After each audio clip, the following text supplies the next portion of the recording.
para continuar hoy con el noveno ciclo Políticas de Estado del Agro en los tiempos que vienen, en esta iniciativa conjunta del diario El País, Consultora Seragro y el IICA, el anfitrión, el Instituto Interamericano de Cooperación para la Agricultura, que con mucho gusto lo recibe aquí en su sede, el edificio Mercosur. Este año, con el enfoque El futuro está en nuestras manos, el desarrollo del agro desde los tres enfoques. Tuvimos la dimensión social, con la presencia de Roberto Rodríguez, tendremos dentro de algunos días la dimensión ambiental y hoy el enfoque es desde la economía. Tenemos el gusto de tener aquí a nuestro conferencista, el ingeniero agrónomo Martín Piñeiro, a quien vamos a presentar en pocos segundos. Vamos a dar comienzo entonces a la actividad. Voy a darle la palabra a justamente el anfitrión, en este caso al ingeniero Juan Carlos Ponce de León, de Consultora Seragro, luego a Juli y finalmente a Antonio. Juan. Muy buenos días, un gusto recibirlos. Es el segundo ciclo, la segunda conferencia. Queremos agradecer especialmente a Martín Piñeiro, un agrónomo de vastísima experiencia internacional, que reparte su vida profesional hoy entre la FAO en Europa y Buenos Aires, Argentina. Gracias, Martín. Carlos Steneri es casi de la casa, es un columnista regular de Economía y Mercado. Trabajó mucho tiempo en el Uruguay, estuvo 20 años en el exterior. Hace 2 que volvió al país y está con muchas ganas de seguir aportando. También agradecemos especialmente su participación en la jornada.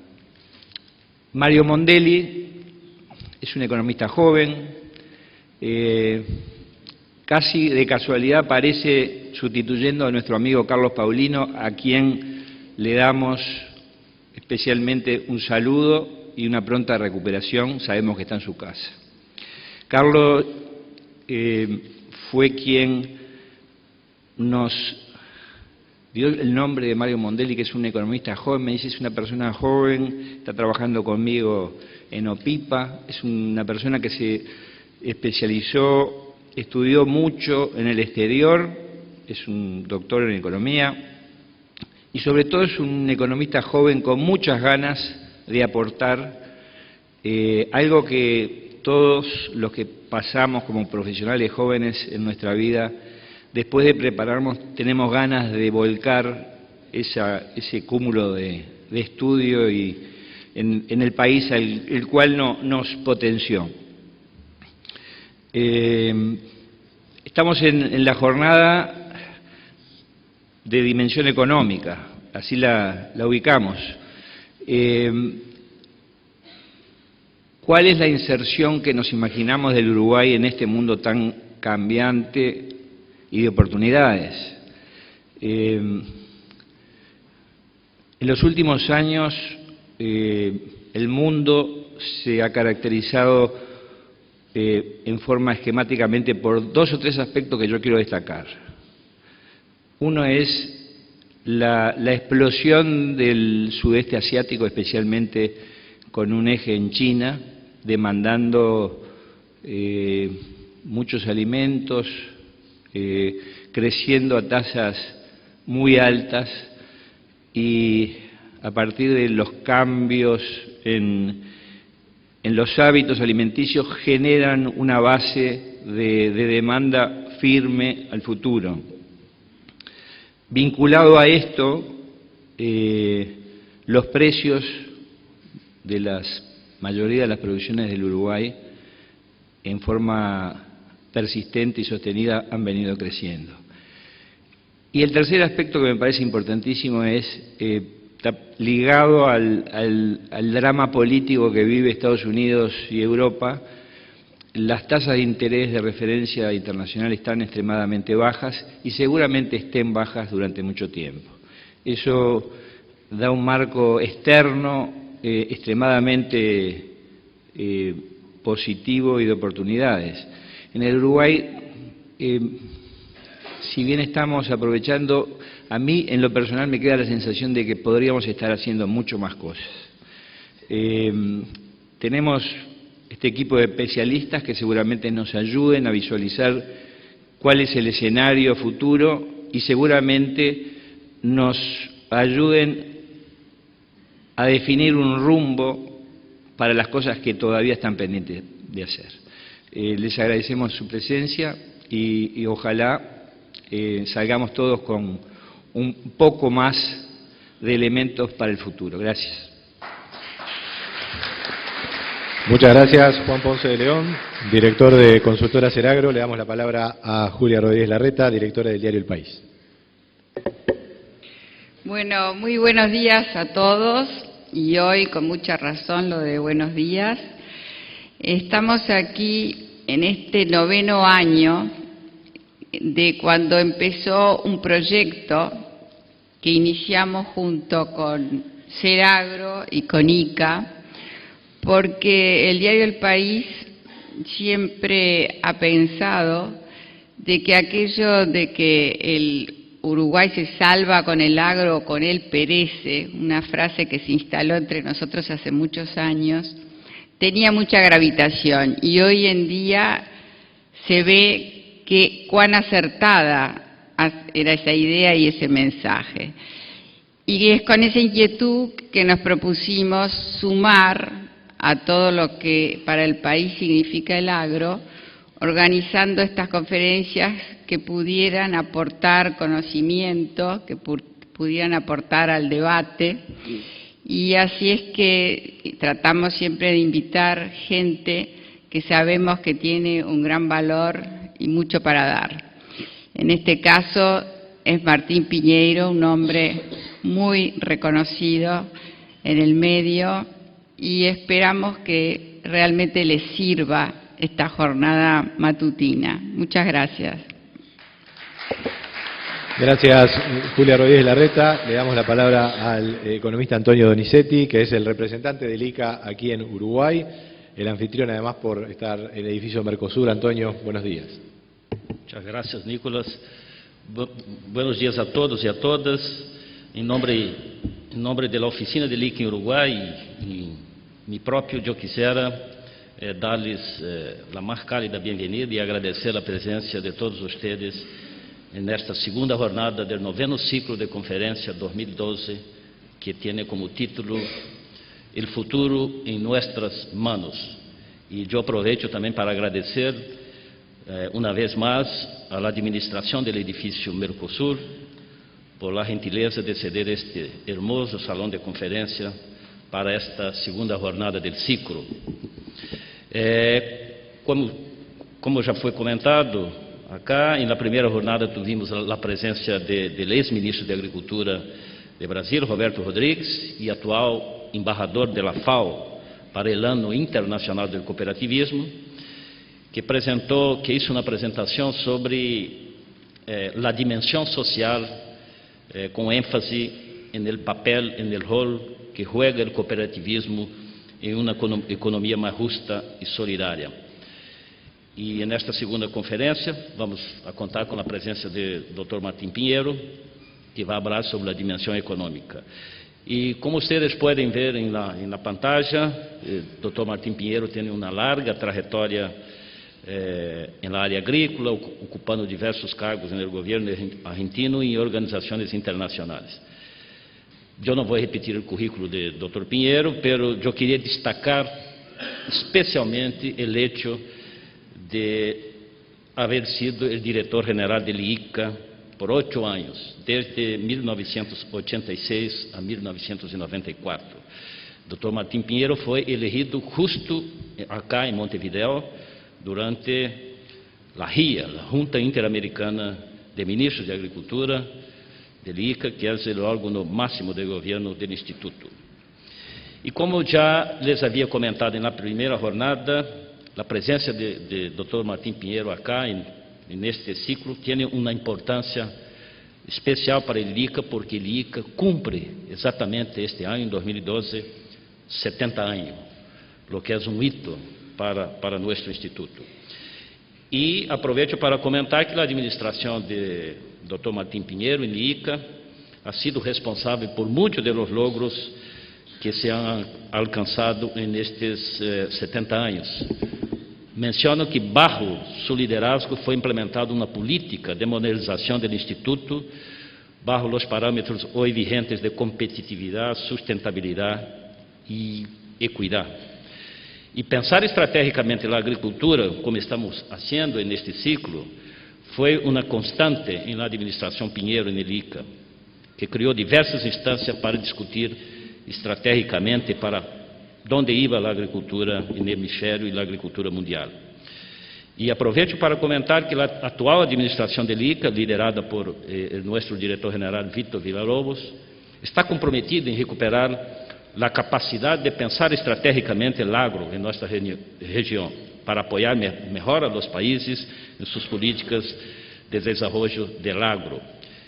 Y menciono que la creación en la actual administración de un centro, el llamado Centro de Análisis Estratégico de la Agricultura, el CAESPA, es una clara demostración de este compromiso. Y también ya fue mencionado que hoy Dr. Martín Pinheiro se desempeña como asesor especial del director general de la FAO, Graziano da Silva, y está colaborando con FAO en un diseño de un plan estratégico para la Organización de las Naciones Unidas, mirando una reengenharia de la FAO, y que creo, estoy absolutamente seguro de que la FAO tiene mucho que ganar con la experiencia y la capacidad técnica del Dr. Pinheiro. Assim que agradeço em nome del ICA, de toda a comunidade del ICA que nos está assistindo em todos os 34 países em vivo. Agradeço imensamente o hecho de que o Dr. Martín Pinheiro haya aceitado esta invitação para dar brilho à nossa segunda jornada do ciclo de conferência, e agradeço também os panelistas que já foram apresentados por Juanpe, o economista Mário Mondelli e o economista Steneri, que nos acompañan hoy. Y para terminar, deseo entonces que todos ustedes saquen el máximo provecho de esta segunda jornada. Muchísimas gracias. Muchas gracias, Antonio Donizetti. Invitamos entonces a los organizadores a dejar el lugar ya para invitar a los panelistas y al conferencista a subir aquí al estrado para ya comenzar con la actividad. Recordemos que este ciclo es posible gracias a nuestros auspiciantes, el Banco República, el Banco de Seguros del Estado, Biogénesis Bagó, Cámara Mercantil de Productos del País, Cereoil, Copagran, Deloitte, Garmet, Isusa, Mega Agro, Montes del Plata, Nidera, Frigorífico San Jacinto, Nirea y la empresa Yandi. Contamos con el apoyo también de Radio Carve, el Centro de Bodegueros de Uruguay, Confitería La Esmeralda y Visión Direct. Y recordemos que el evento, esta conferencia, así como ha sido en los últimos años y la conferencia previa, está siendo emitida a través de Internet para todo el mundo a través del sitio del ICA, www.ica.org. Amigos, el ingeniero agrónomo Martín Pinheiro se graduó en la Universidad de Buenos Aires y es además doctor en Economía Agraria en la Universidad de California. Nuestro conferencista ha desempeñado varios cargos de alto nivel en la República Argentina, entre ellos coordinador del programa de Economía del INTA, el Instituto Nacional de Tecnología Agropecuaria. También integró el Consejo Nacional de Educación Superior y el Consejo de Planificación de la Universidad Nacional de Buenos Aires. Ya a nivel internacional, ha sido director general del Instituto Interamericano de Cooperación para la Agricultura, el ICA, presidente del Consejo Directivo del IFPRI, el International Food Policy Research Institute, y también miembro del Consejo Directivo del International Services for Agricultural Research, ISNAR. El doctor Pinheiro también ha sido consultor para organismos como el BID, la FAO, el FIDA, y ha escrito 6 libros y más de 60 artículos sobre temas de desarrollo, política agrícola, integración económica y organización de la investigación y el desarrollo en la agricultura.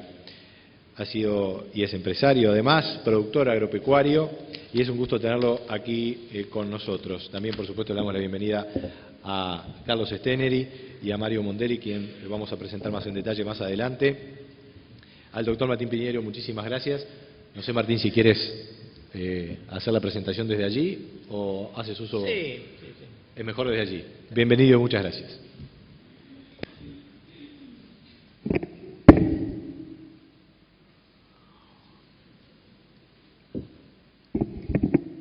Bueno, buenos días a todos. Muchas gracias por estar aquí presente y darme la oportunidad de intercambiar ideas con ustedes y de hacer algunas reflexiones. Siempre es difícil hacer reflexiones que tienen que ver con el país al cual uno visita, con gente que sabe mucho más del país de lo que uno puede llegar a saber, pero me voy a aventurar a hacer algunas reflexiones y conclusiones. Y estaré dispuesto a recibir las críticas de los comentarios. Pero antes que nada, muchísimas gracias a los organizadores por la invitación, por darme la oportunidad de estar aquí con ustedes en este salón maravilloso que creo que no conocía, y también por las muy generosas presentaciones que hicieron recién todos los que presentaron. Yo voy a hacer una presentación, quiero hacer dos salvedades. Una presentación seguramente más larga de lo que debiera, pero aunque voy a tratar de circunscribirme al tiempo que me dieron, y de alguna forma rompiendo un principio básico de las presentaciones, y es que los PowerPoints tienen que ser cortos. Yo tengo desgraciadamente uno largo, y por lo tanto es posible que de vez en cuando me pase alguna placa sin entrar en detalles, para tratar de corregir este defecto de génesis, digamos, de preparación de la presentación. Entonces, ya entrando un poco más en tema. Como ya dijeron acá, los últimos 15 o 20 años han sido años de enormes transformaciones a nivel mundial. Y obviamente uno no puede dejar de mencionar la crisis financiera y ahora económica, las consecuencias de muy bajas tasas de interés que la crisis ha tenido, inclusive durante la expansión económica de la década del 90 y hasta la crisis de este siglo, la primavera árabe, los importantes cambios políticos en la mitad de los países de América Latina, cambios que tienen enormes implicancias de cómo funciona el mundo y cómo funcionan las economías de América Latina.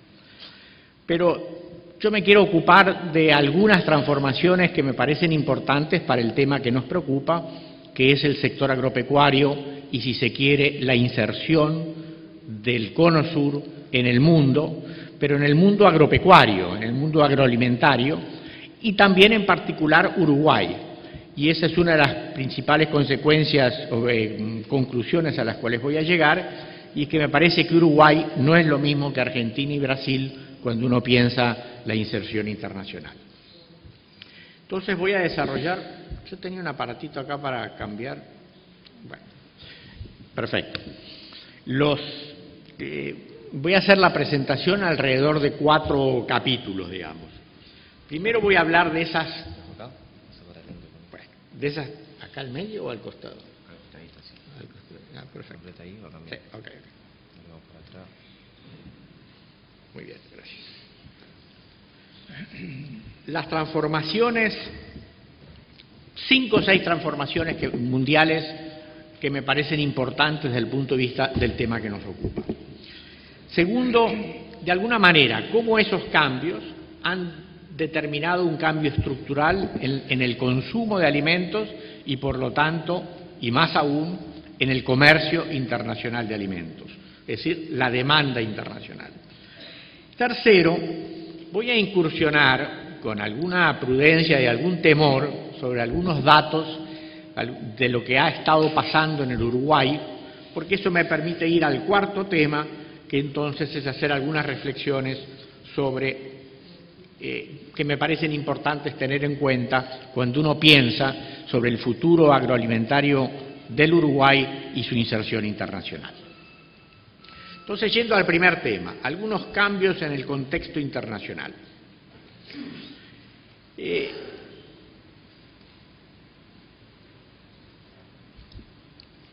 Voy a tratar cinco cambios para que los tengan en mente y después voy a ir uno por uno. Primero, el rebalanceo, el nuevo equilibrio desde el punto de vista geográfico, de la actividad económica y del poder económico. Segundo, el crecimiento de la clase media en el mundo y también en América Latina. Tercero, el reconocimiento de la seguridad alimentaria como derecho universal. Cuarto, la creciente integración de las cadenas agroalimentarias con una creciente concentración y transnacionalización. Y finalmente, el cambio climático y los impactos que puede tener. Yendo entonces con respecto al primero, el rebalanceo del poder económico geográfico. Yo no sé si alcanzan a ver los números, yo en la pantalla que estoy mirando no los veo. Pero en todo caso, lo central ahí en la placa es mostrar el increíble crecimiento económico de los países emergentes, pero y lo que quiero resaltar, y el bajo crecimiento de los países desarrollados, donde los países desarrollados crecen del orden del 2% y está proyectado a que crezcan periodo 2010-2020 en el orden del 2%, mientras que los emergentes crecen al 6% y con 7% crecieron y está proyectado crecer 6-5% en los próximos 10 años. Pero el punto que quiero enfatizar acá es que obviamente China e India son los países que más crecen, pero no son los únicos que crecen. Todos los países emergentes tomados en su conjunto crecieron al más del 6% y está proyectado que crezcan a más del 5%. Dentro de Asia, China e India de nuevo, pero también otros países asiáticos, es decir, Asia en su conjunto, e inclusive Latinoamérica, que en general ha crecido menos, creció al 4% y está proyectado a crecer entre el 3 y el 4%. ¿Qué es lo que quiero decir acá? Ha habido un enorme crecimiento en el mundo antes de la crisis y hay que resaltar que ese crecimiento fue parte de las políticas que se siguieron y que terminaron en la crisis, pero aún así está proyectado un crecimiento relativamente importante en los próximos 10 años.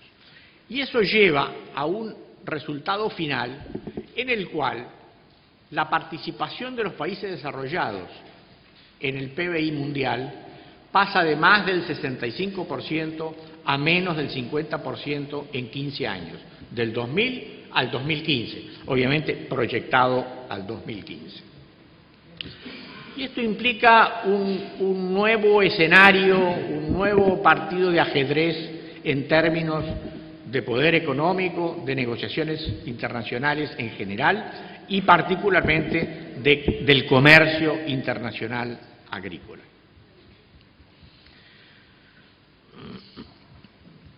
Y haciendo como una reflexión histórica, ustedes recuerdan que América Latina siempre argumentó que, bueno, el problema era la brecha entre el crecimiento de los países desarrollados y el crecimiento de los países en desarrollo, y que esa brecha nunca se cerraría, y durante 40 años, efectivamente, la brecha se agrandó.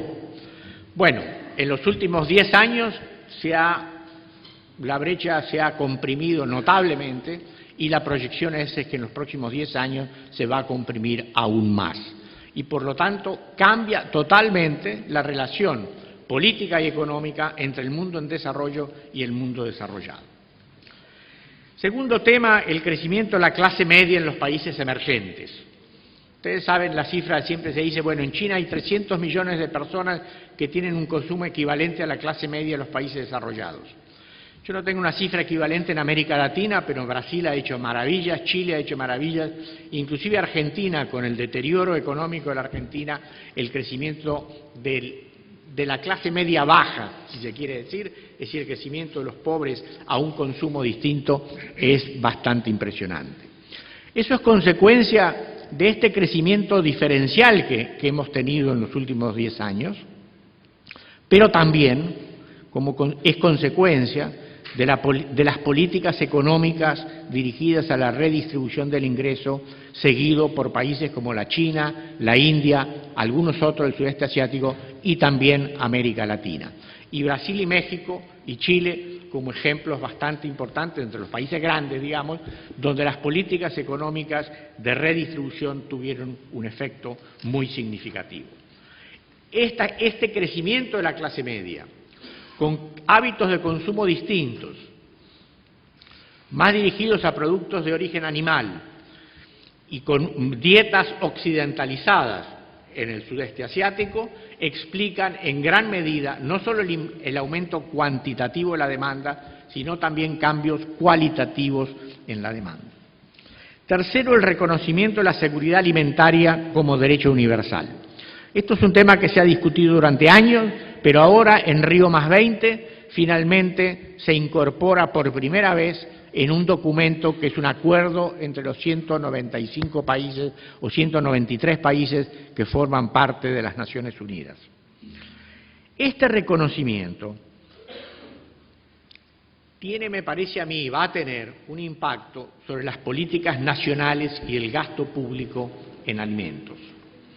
Y también en los programas de ayuda alimentaria a nivel mundial, que le agrega un dinamismo a la demanda internacional por alimentos.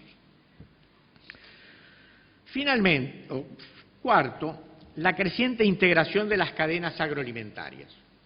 Esto es un tema que desde el Cono Sur tiene una enorme importancia. Si ustedes miran el valor, si uno calcula el valor final del consumo de alimentos, el 80% del valor agregado no pertenece a la producción primaria, se hace en las cadenas post-tranquera, por decirlo de alguna manera. Y ese valor, que pasa a ser tremendamente importante, está hecho en una estructura económica que es crecientemente concentrada y transnacionalizada si la miramos desde los países del sur. Eso tiene obviamente consecuencias importantes.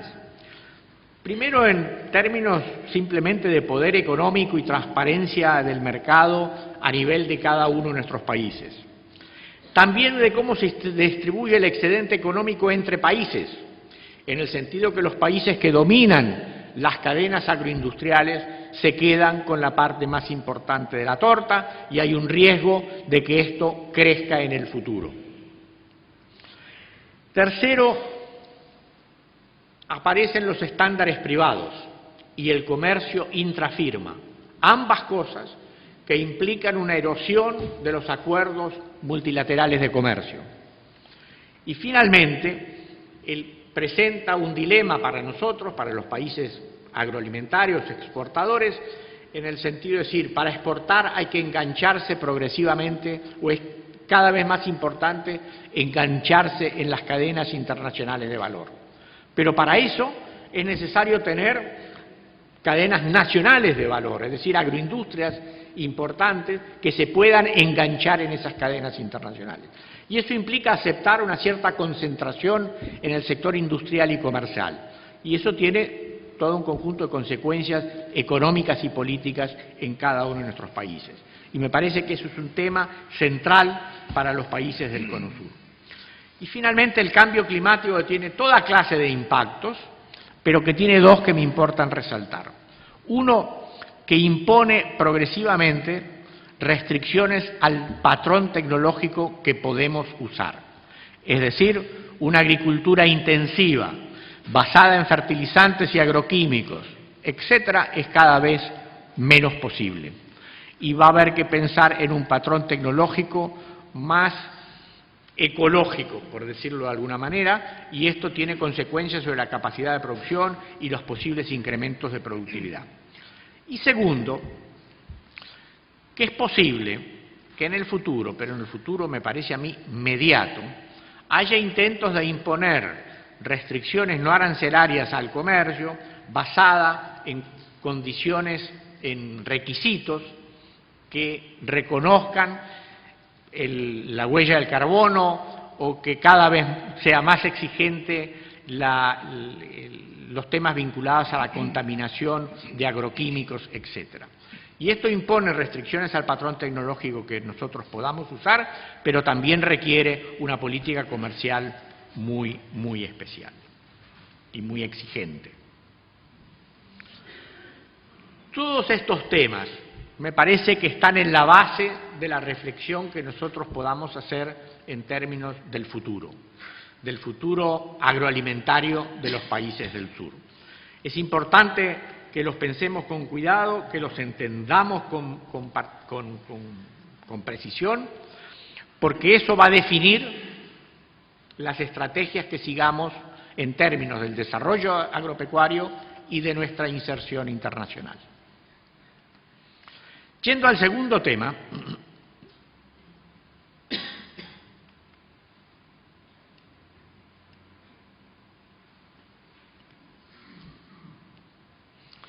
la demanda mundial de alimentos, que es, si se quiere, el sexto elemento que quiero mencionar, pero que le estoy dando una importancia especial porque es el tema central, si se quiere, de la presentación. Lo central aquí es que ha habido un incremento del consumo fenomenal y se proyecta que entre el 2010 y el 2020 va a haber aumentos entre el 20 y el 30% del consumo. Es decir, la producción tiene que aumentar en los próximos 7 o 8 años por lo menos 20 o 30% para abastecer el incremento de la demanda. Pero al mismo tiempo, ese incremento del consumo de entre el 20 y el 30% representa o va a representar un incremento del comercio, de las importaciones, del 40 o el 50%. Esto está indicando el creciente desequilibrio a nivel de países y de regiones en términos de producción y consumo. Es decir, hay países que van a incrementar su consumo mucho y que no son capaces de aumentar la producción de manera equivalente y van a depender progresivamente de las importaciones. Obviamente, China, India, el sudeste asiático. Pero ¿cuál es mi argumento aquí también importante? Que no es solo China e India, son todos los países emergentes. Y todos los países emergentes hay que tenerlos en presentes. Ahora, ese incremento de la demanda, como puede verse, sospecho, en el gráfico que ustedes están viendo, ¿podrían decirme, ustedes ven el gráfico, los números? Sí, los ven. Bueno. Pueden ver que el incremento del consumo no es igual en todos los productos. Desgraciadamente para Uruguay, las proyecciones con respecto a carne vacuna son relativamente inferiores, en el orden del, a lo mejor, 15%.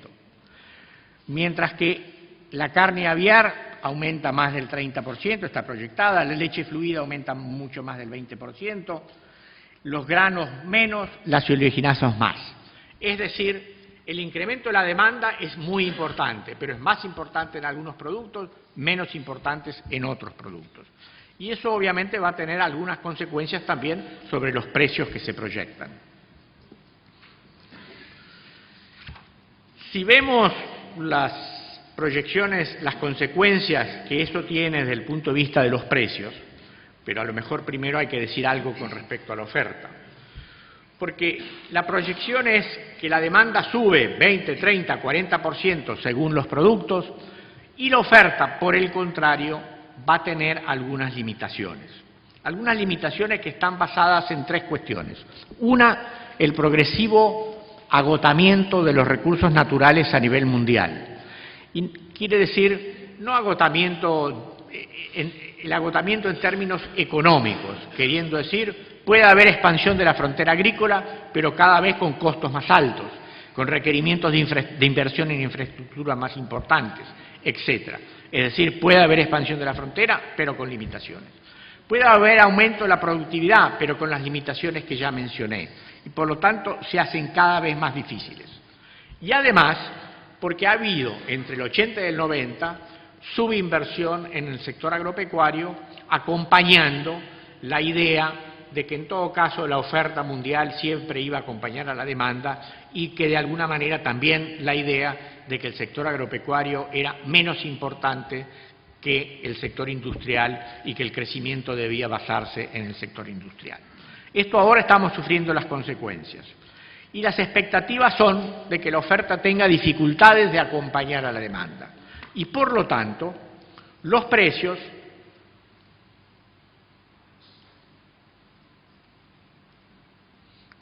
suben. Lo que no se cambia es el... Bueno, ¿qué pasó acá? Perdón. Había un elemento tecnológico que no conocía. Si miran, voy a mostrar 3 gráficos muy rápidamente, pero pueden ver que los precios de los granos van a aumentar poco, de los oleaginosos bastante. ¿Qué quiero decir con aumentar? No quiere decir que van a aumentar en términos reales. Estos gráficos son en términos reales, es decir, dólar deflacionado. No que van a aumentar de manera maravillosa en los próximos 10 años, pero que sí van a mantener los niveles post-crisis 2008, que son muy superiores a lo que eran los precios históricos de los últimos 20 años. Y si se acuerdan los gráficos, los precios descendieron durante 30 o 40 años, hicieron un pico en el 2008, se quedaron en un plató relativamente alto. La proyección ahora es que se mantienen en ese plató, pero en el caso de la carne, sobre todo la carne aviar, aumentarían inclusive más, y también de los lácteos.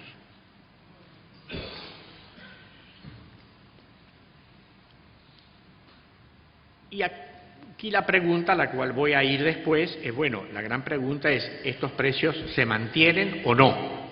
A mí me parece que hay un cambio estructural importante y que por lo menos en los próximos 10 o 15 años debemos esperar precios relativamente altos, como muestran los gráficos. Y eso es lo que dicen todas las proyecciones de los organismos internacionales. A ver, ahora apunto y no...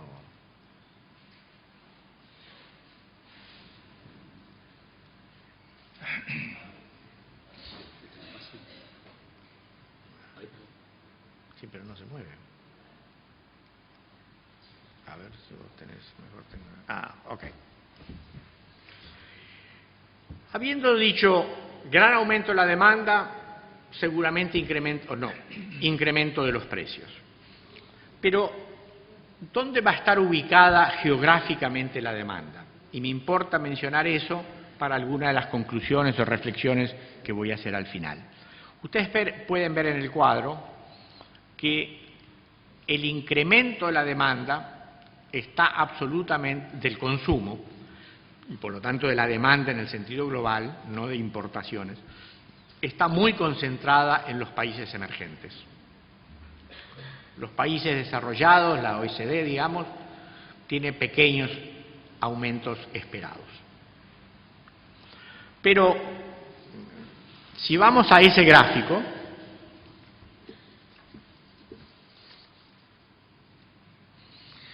¿qué es lo que quisiera resaltar aquí? Que bueno, China e India son importantes, pero fíjense que al final no tanto, excepto en leche en polvo, pero no tanto en carne vacuna, no tanto en carne aviar, etc. Mientras que otras regiones, el África, tienen algunos de los productos, por ejemplo, carne vacuna, tanta o más importancia que China, mucho más que la India, sí el resto del Asia, que son varios países. Es decir,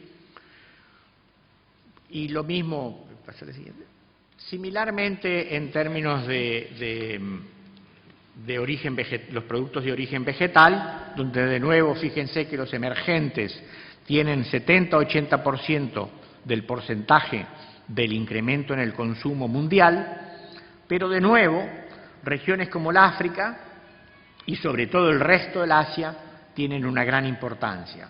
Pero también América Latina en algunos, semillas oleaginosas, aceites y también estaba en carnes. ¿Qué es lo que quiero concluir de alguna manera aquí?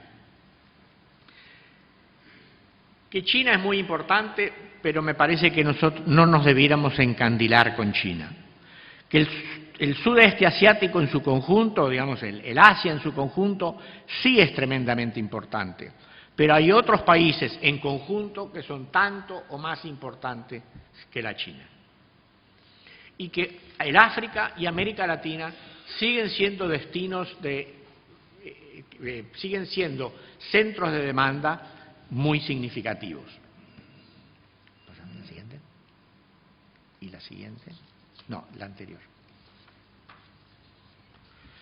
En este cuadro muestro más o menos lo mismo, pero en términos de importaciones.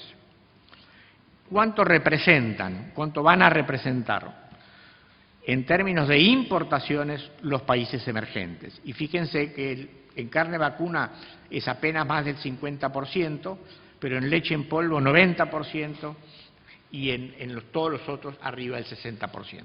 Es decir, las importaciones mundiales al 2020 están en los países emergentes.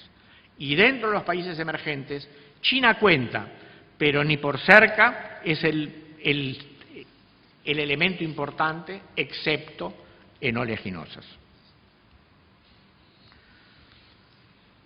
Ahora, esta concentración, de alguna forma, o esta reubicación geográfica de la demanda en países emergentes y mucho en el sudeste asiático, aunque no exclusivamente, también se da desde el punto de vista de la oferta. Hasta ahora, la oferta estaba bastante distribuida y los países desarrollados eran un centro de exportaciones agroalimentarias muy importantes, Europa y Estados Unidos, o Estados Unidos más Canadá. Hay un grafiquito hecho por McKinsey, que es lo que tienen ahí delante, que muestra cómo a futuro los países exportadores netos, o sea, la capacidad exportadora neta, se concentra en el sur, en Sudamérica. Norteamérica sigue siendo un exportador importante, pero totalmente estabilizado, mientras que los que crecen extraordinariamente son Sudamérica. Y en este grafiquito, el este europeo aparece como negativo. Yo haría el comentario que a mí me parece que los países de la ex Unión Soviética en algunos años, digamos 10 o 15, tal vez no en el 20, pero inmediatamente después, va a ser también un centro exportador de trigo y oleaginosas. Pero en todo caso, lo que quiero señalar es la importancia de los países de Sudamérica como oferentes en los próximos 10 años. En cierta forma, y lo digo en dos sentidos, como gran oportunidad económica para nuestros países y también en cierta forma como gran responsabilidad de los países del Cono Sur en términos de satisfacer la demanda mundial y por lo tanto contribuir al tema de la seguridad alimentaria mundial. Es decir, Argentina, Brasil, Uruguay y Paraguay tienen que producir más alimentos, no solo porque es buen negocio, sino porque es una necesidad de carácter mundial. Y pienso que en la medida que nuestros países no cumplan con esas condiciones, va a haber presiones políticas para que esa capacidad y ese potencial productivo efectivamente se logre.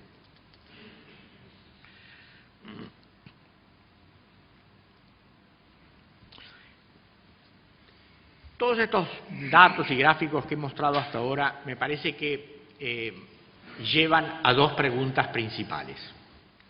La primera es si esto durará en el tiempo, y de alguna manera ya lo dije.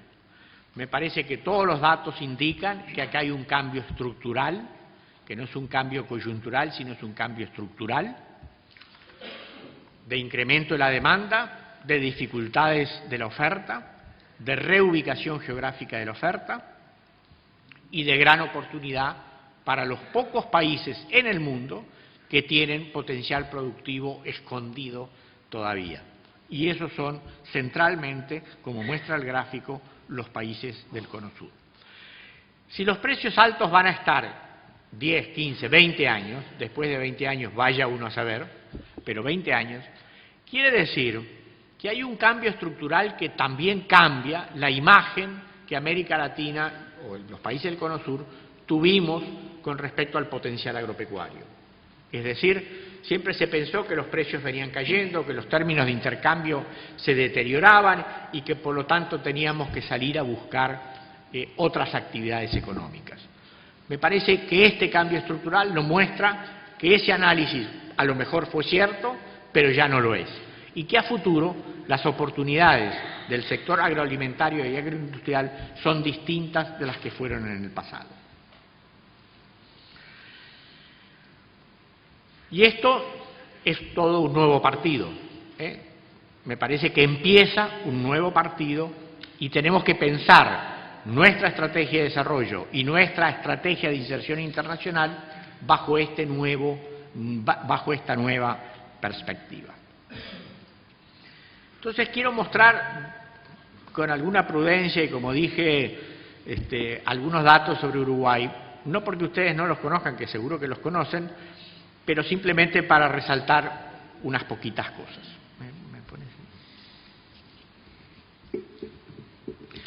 En este primer cuadro, lo que quiero mostrar es que entre el 2005 y el 2010, Uruguay tuvo una revolución productiva agropecuaria, y piensen que son 5 años, que por lo tanto están en el comienzo, me parece a mí, de un empujón para arriba, donde los cultivos se triplican, el valor de la producción de los 3 o 4 productos principales se triplican.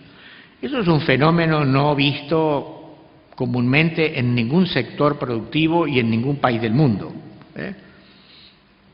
Aumentar 3 veces el valor de la producción. Y también, eso en los cultivos, y también en términos de la producción pecuaria, que más o menos se duplican. No es tanto como lo otro, pero igual duplicar la producción pecuaria en 5 años es algo fenomenal. Es posible que estas cifras estén impactadas por algunos elementos coyunturales, que hubo seca, que a lo mejor vendieron más de lo que debían vender hace un par de años, etcétera. Pero me parece que la tendencia es clara, por lo menos 5 años dan una tendencia. Es decir, hay una revolución productiva, me parece a mí, fenomenal. Primer punto. Siguiente gráfico. El segundo gráfico lo muestro para mostrar la estructura productiva, mejor en términos de las exportaciones. Fíjense que las exportaciones de origen agropecuario representan más del 60% del total de las exportaciones de bienes. Y si uno incluye las exportaciones de algunos sectores que están basados en insumos agropecuarios, son más del 70%. Y más aún, recordando un argumento que hizo hace un tiempo ya Danilo Astori en la Argentina, de que si uno hiciera este cuadro en términos de valor agregado, sería mucho peor, o sería mucho mejor, en el sentido de que el valor agregado de las exportaciones de origen industrial es mucho menor que el valor de las exportaciones, porque mucho de eso tiene un componente de insumo importado importante. ¿Qué es lo que quiero decir con esto? Que la estructura productiva del Uruguay, independientemente de lo que se crea, o de lo que se piense, o de lo que se quiera, es esencialmente agropecuaria ya, sobre todo después de la revolución tecnológica y productiva de los últimos 5 años. Y que en términos de las exportaciones, el país vive, como lo es un poco la Argentina, pero en este caso más aún, de las exportaciones agropecuarias.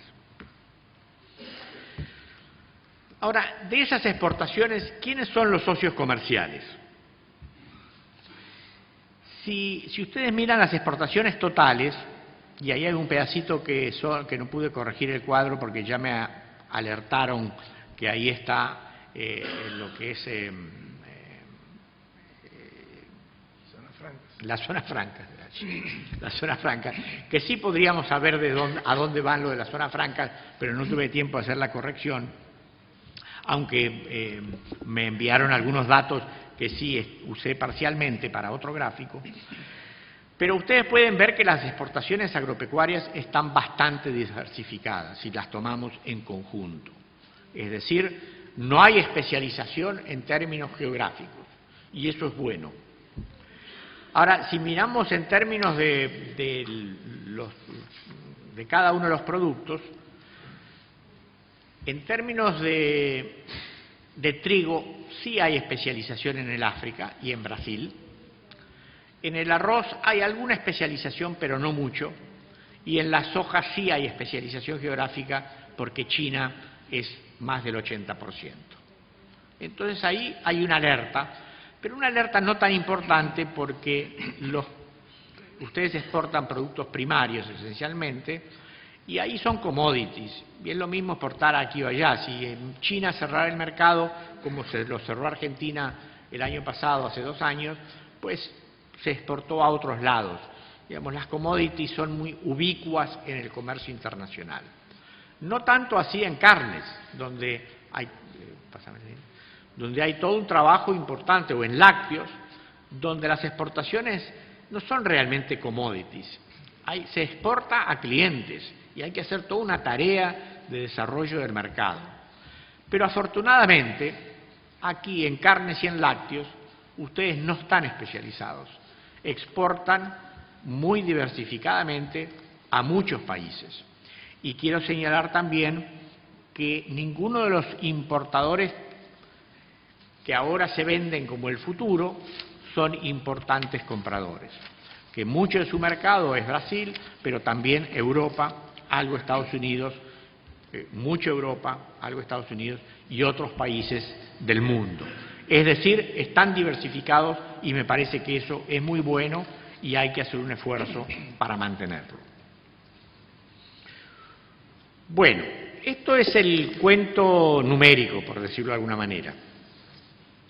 Déjenme decir que hay un gráfico que no se los quiero mostrar, pasalo, que tiene que ver con respecto a los precios, donde hay alguna indicación también que hay un diferencial de precios a favor de los mercados tradicionales, es decir, Europa, inclusive Latinoamérica y África en términos de carnes y lácteos, que acompaña una lógica, y es decir, los mercados asiáticos son los mercados de peores condiciones en términos que piden commodities y en general commodities donde la calidad importa poco, mientras que los mercados tradicionales de ustedes piden calidad y por lo tanto están dispuestos a pagar un poco más.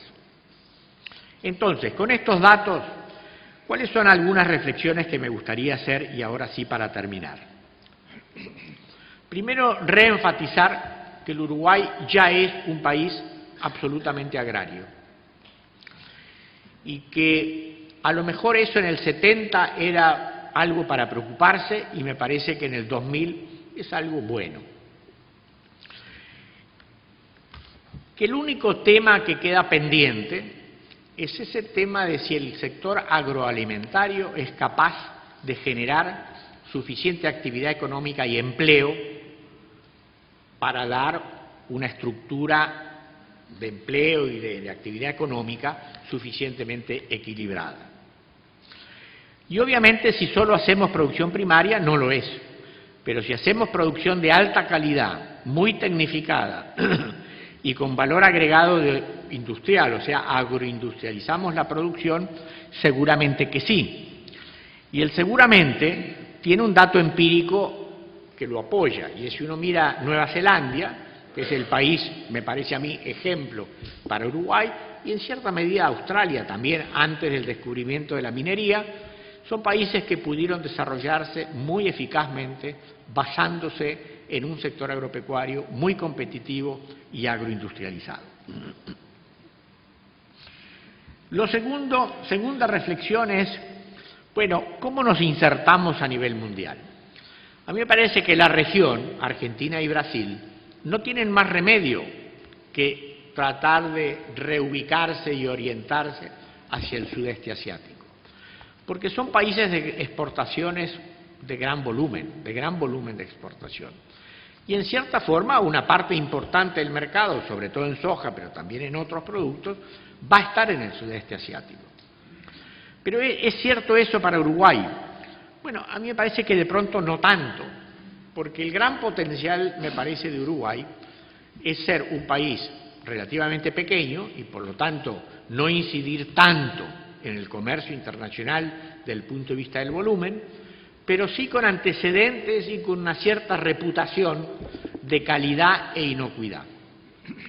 Y con un potencial, me parece a mí, de llevar eso hacia las últimas consecuencias, es decir, hacer realmente un esfuerzo importante de diferenciación de productos y de creación de productos de alta calidad, con más valor agregado y con garantías de inocuidad.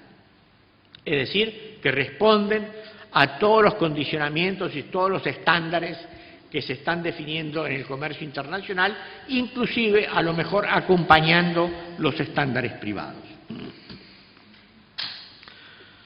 Eso les permitiría tener un comercio mucho más diversificado y por lo tanto menos vulnerable a los vaivenes económicos de 3 o 4 países que son los grandes importadores futuros, les permitiría tener mejores precios y les permitiría generar mucha más actividad económica y empleo a partir de una industria basada en la producción agropecuaria.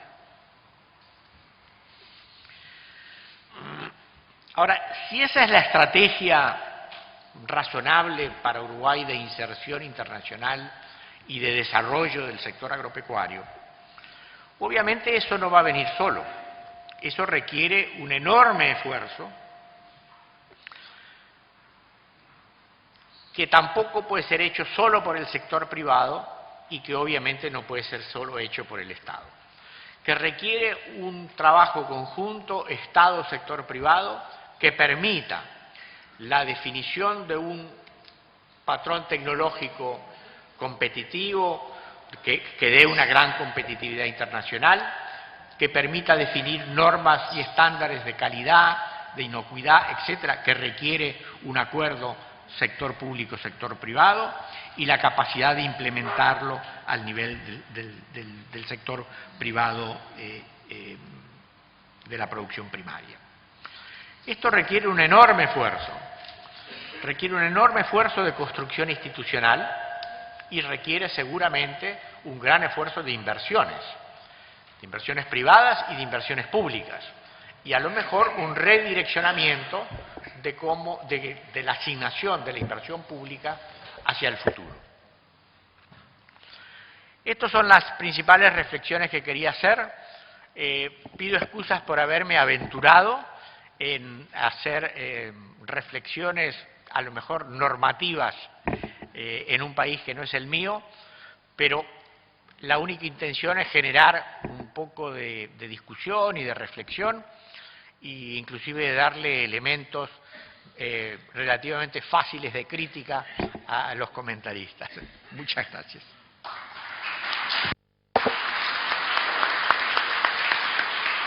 Muchísimas gracias al doctor Martín Piñeiro por esta exposición, realmente cubriendo todos los temas de lo que es una muy dinámica situación de los agronegocios y el desafío de la producción alimentaria a nivel global. Vamos a presentar en detalle, con mucho gusto, a quienes son los panelistas que hemos invitado. Por supuesto, antes comentarles a todos ustedes que ya pueden ir disponiendo a nuestras colaboradoras en el salón las preguntas que quieran plantearles tanto al doctor Piñeiro como a los panelistas. Ya nos pueden ir acercando las preguntas aquí a nuestra mesa para compartirlas en minutos. Vamos a presentar a los panelistas. Mario Mondelli, quien va a hablar en primera instancia, es doctor en Economía aplicada por la Universidad de Missouri en los Estados Unidos y máster en Economía de la Universidad de San Pablo. Mario es ingeniero agrónomo como título profesional, titulado en la UDELAR, aquí en Uruguay. Ha sido asesor en políticas económicas y agrícolas en OPIPA, en el Ministerio de Ganadería, desde el año 2012. Y también es investigador del CIMBE, el Centro de Investigaciones Económicas, desde el año 2003. Ha participado en proyectos de investigación y consultoría, por ejemplo, en el programa PENSA, Centro de Conocimiento en Agronegocios, uno de los centros de investigación más reconocidos en agronegocios en el continente, en la Universidad de San Pablo, y también en el Instituto de Investigación de Contratos y Organizaciones en la propia Universidad de Missouri. Y también contamos con la presencia del economista Carlos Steneri, graduado en la UDELAR aquí en nuestro país, posgraduado en Desarrollo Económico en el ISB de Nápoles, en Italia, máster en Economía por la Universidad de Chicago y asesor de la Cámara Binacional Uruguay-Estados Unidos y de la Cámara Mercantil de Productos del país en la actualidad. Ha sido consultor del BID, de CAF, del Fondo Monetario, Banco Mundial y Banco de Desarrollo del Caribe, y seguramente la tarea que ha desempeñado con más intensidad en su vasta trayectoria ha sido el director de la Unidad de Gestión de Deuda del Uruguay entre los años 2005 y 2010, previamente haber sido director ejecutivo alterno del Banco Mundial entre el año 94 y el año 96. Bueno, por más de 20 años Stener ha estado representando al Uruguay a nivel de lo que es organismos financieros y en el trabajo con el financiamiento del sector público en los Estados Unidos. Gracias, Nicolás. Buenos días a todos y a todas.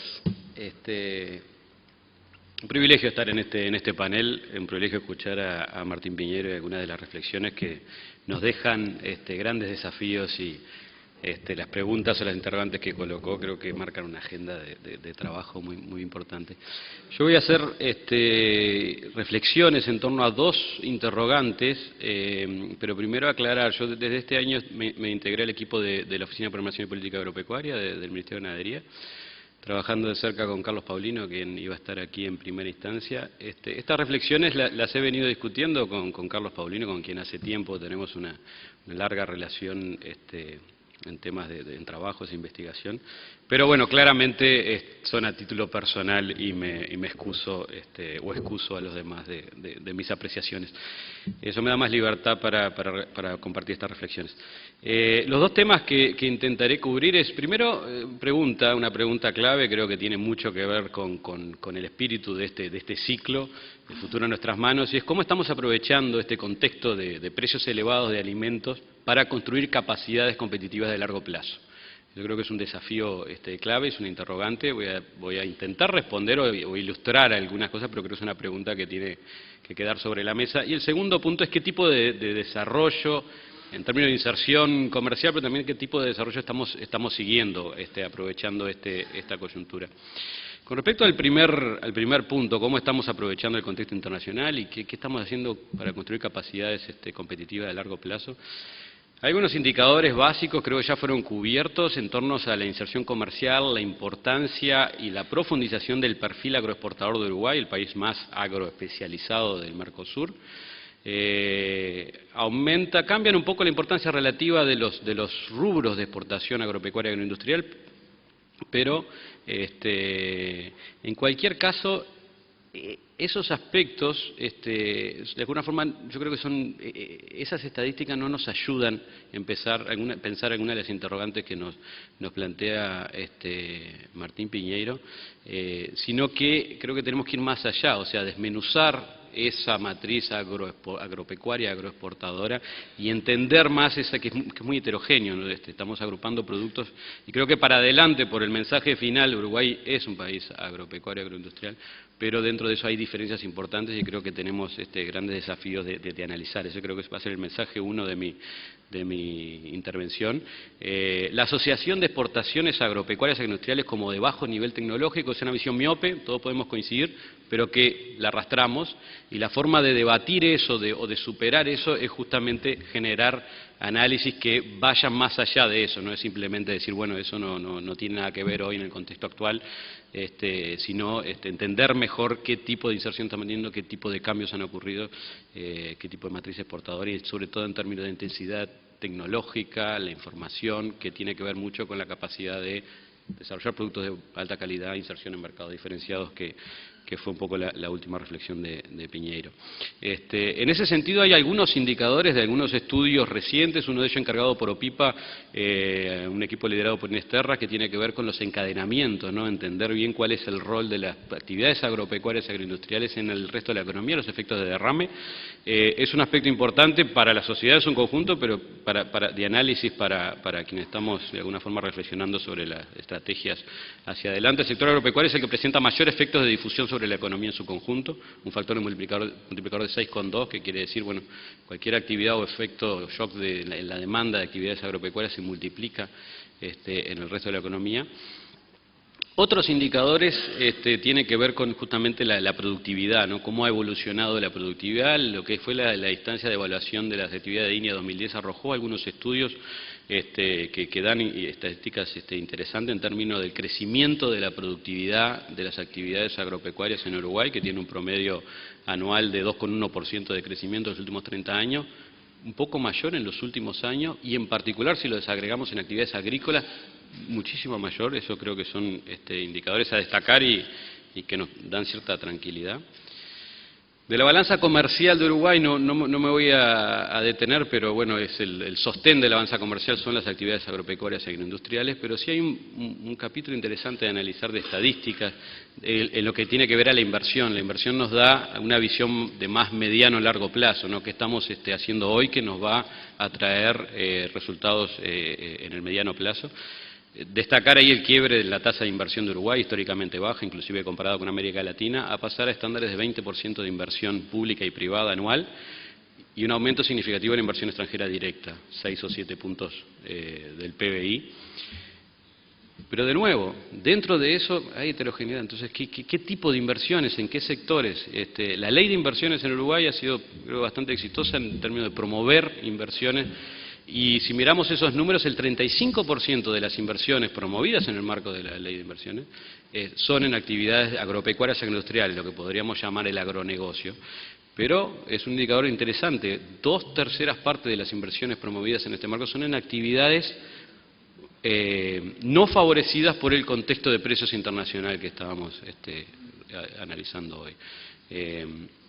Esos son indicadores positivos. Y un último indicador que yo quería destacar es la cuestión de pobreza, que es un desafío importante, sobre todo del efecto de derrame. La pobreza ha bajado mucho en Uruguay en los últimos 5 años, pero en particular baja en el interior y en zonas rurales, poblados de menos de 5.000 habitantes. Es un cambio significativo en términos de reducción de pobreza, pero es importante destacar que la regionalización, la parte geográfica. En este contexto y esos indicadores y esa pregunta, ¿no? ¿Qué estamos haciendo para construir capacidades competitivas de más largo plazo? Yo quería enmarcar ahí las políticas,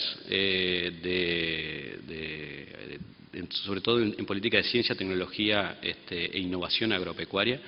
Y en ese sentido creo que son como 3 grandes ejes en este aspecto. Uno, la competitividad de la agricultura y las cadenas agroindustriales, un área clave. Un segundo punto, y creo que tiene mucho que ver con el mensaje que nos transmite Piñero, es consolidar un sistema moderno de ciencia, tecnología e innovación agropecuaria y agroindustrial. Esto tiene que ver con los sistemas de información, con lograr entrelazar los sistemas de información y ponerlos disponibles para la toma de decisiones de política pública, pero también de decisiones privadas. La transparencia en la información, reducir asimetrías de información, promover confianza, promover cooperación en las cadenas, que es algo muy importante para el desarrollo de agregado de valor, productos, encontrar espacios de cooperación. Esa es un área. Hay todo un aspecto de bioseguridad, fortalecimiento del marco de bioseguridad, que es muy importante en términos de los materiales que se liberan y su impacto en la competitividad. Y un tercer grupo, un tercer objetivo de políticas que tiene que ver con el desarrollo rural y la inclusión social. Y aquí no me voy a detener, no tengo tiempo para detenerme en detalle, pero sí destacar una preocupación importante sobre el desarrollo competitivo exportador con integración de pequeños productores. Creo que esa es una avenida marcada que tiene enormes dificultades, pero es una preocupación, creo que está en la agenda de políticas. Voy a referirme también a las políticas de comercio, que creo que en el marco de los mensajes que nos transmite Piñero es clave. Las políticas de comercio desde el Ministerio primero se orientan a un ambiente de preocupación de un posible proteccionismo o dificultades adicionales en el acceso, en las condiciones de acceso y quizá retroceso en algunos mercados que habíamos conquistado. Entonces, esfuerzos muy fuertes en abrir mercados y mantener mercados, que en ese contexto es muy relevante. Esto varía en los distintos rubros. Carne, vacuna, tenemos una trayectoria, creo, de éxito, de conquista de mercado, abriendo Corea y haciendo negociaciones con Japón. En otros rubros como lácteos es más relevante todavía por las características del mercado internacional de lácteos.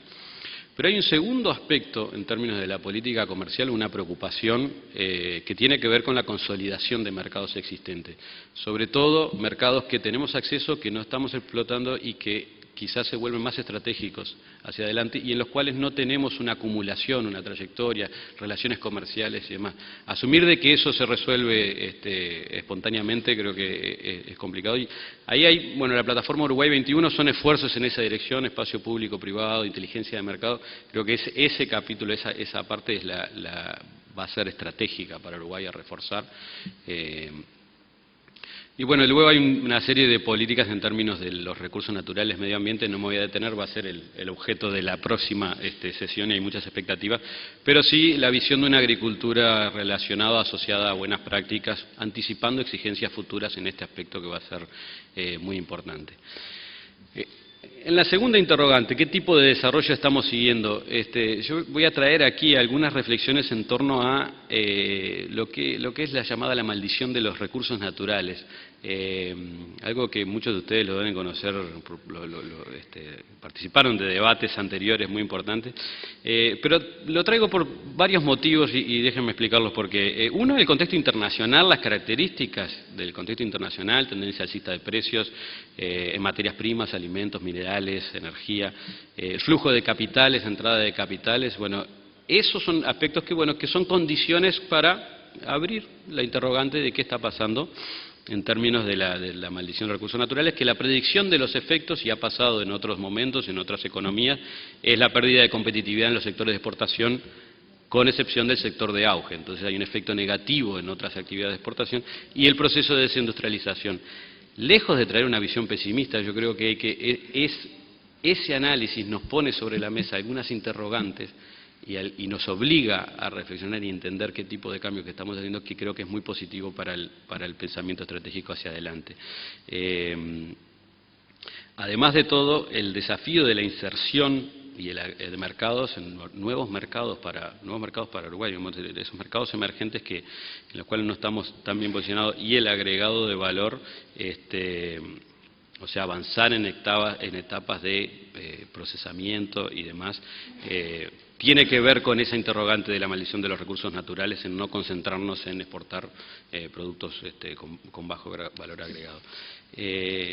Y en particular, un tercer motivo que me parece que estas interrogantes son interesantes traerlas en la mesa es la literatura en torno a la maldición de los recursos naturales ha evolucionado y en este sentido asigna, o sea, se ha identificado en distintos casos que el rol de las políticas para mitigar los efectos no deseados en un auge de precios como el actual es relevante y hay instrumentos, y sobre todo porque hay otros aspectos que tienen que ver con la capacidad del aprovechamiento de las ventajas comparativas en un contexto como este, que tiene que ver con la logística, con las capacidades del ambiente institucional y otros aspectos que son los que probablemente tenemos que cuidar más a la hora de usar este contexto de forma más exitosa para construir capacidades genuinas.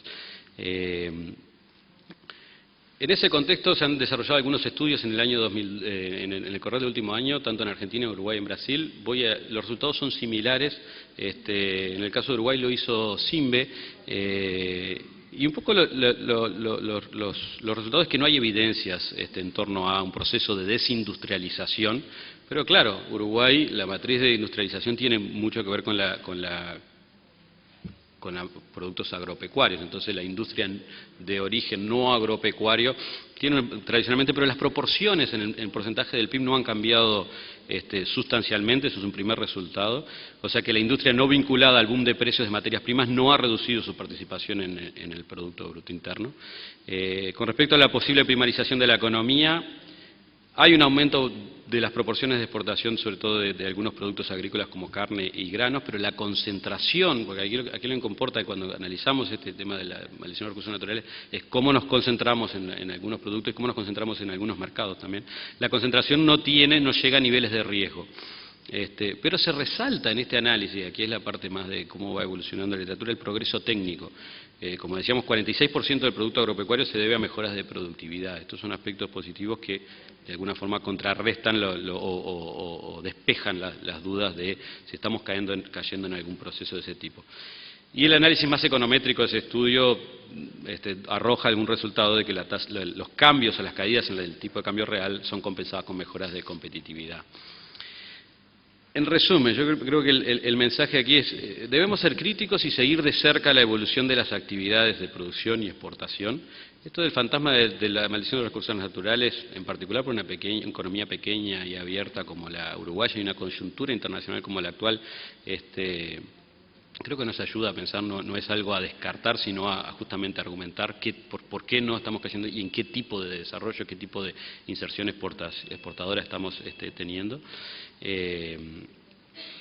Como decía, la literatura, el mensaje de la literatura evoluciona sobre otros factores que son claves para el aprovechamiento de estas coyunturas, como son la logística, el transporte, los factores institucionales. Y creo que aquí un mensaje, sí, estos temas están en gran medida incorporados en la agenda de política, eso quiere decir que hay que profundizarlo, pero están en el espíritu y en los lineamientos principales de las políticas. Quizá un último mensaje más específico, pero creo que no menor, es sí destacar la debilidad de los análisis tradicionales en este aspecto, y la debilidad que tenemos quizá en algunas estadísticas. El desafío justamente es entrar en un análisis más fino en torno a la intensidad tecnológica de los distintos rubros de exportación. No es lo mismo carne congelada que cuota 620, no es lo mismo, o sea, tenemos una heterogeneidad muy fuerte ahí. Creo que eso tenemos que entenderlo mejor para justamente posicionarnos y desarrollar estrategias tanto público o público-privadas que planteaba Piñeiro. O sea que la hipótesis, justamente trabajar esa hipótesis, que en un contexto de auge de precios internacionales como esto, Uruguay ha promovido un cambio tecnológico, un proceso innovador que lo posiciona en un desarrollo de capacidades versus un auge económico que los commodities desplazan otras actividades.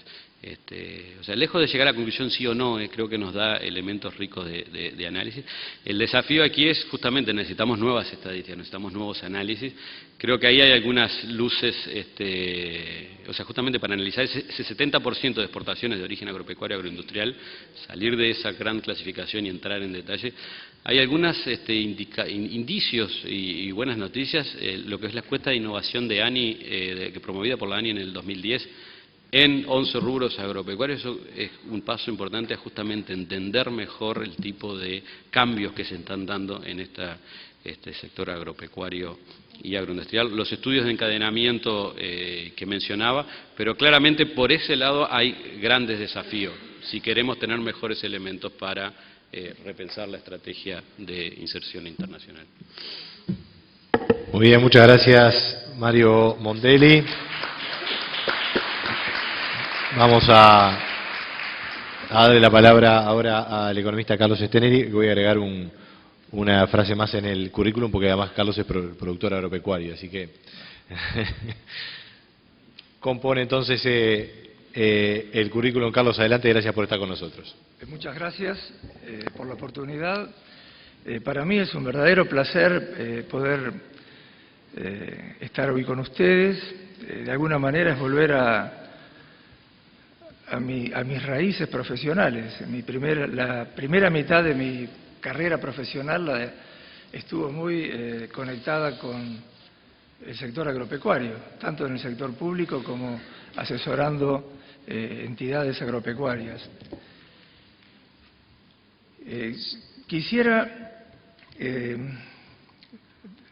Ya está todo dicho. Los dos panelistas que me precedieron cubrieron con creces prácticamente todos los puntos sobre lo que hoy nos convoca, pero quisiera resaltar 3 o 4 aspectos y hacer alguna pregunta o dejar alguna interrogante para después provocar de parte de ustedes también preguntas sobre esos puntos. Bueno, en primer lugar, coincido con lo que dijo Martín de que Uruguay es un país agropecuario. Fue un país agropecuario donde mostró en las épocas de crisis la capacidad de resistencia, de no quebrarse, si bien tuvo sus penurias, pero también mostró que cuando las condiciones fueron favorables, y en esto condiciones favorables las podemos resumir como precios internacionales adecuados, el sector agropecuario por diversas vías logró mostrar su potencial y ayudar justamente a lo que se acaba de mencionar, generar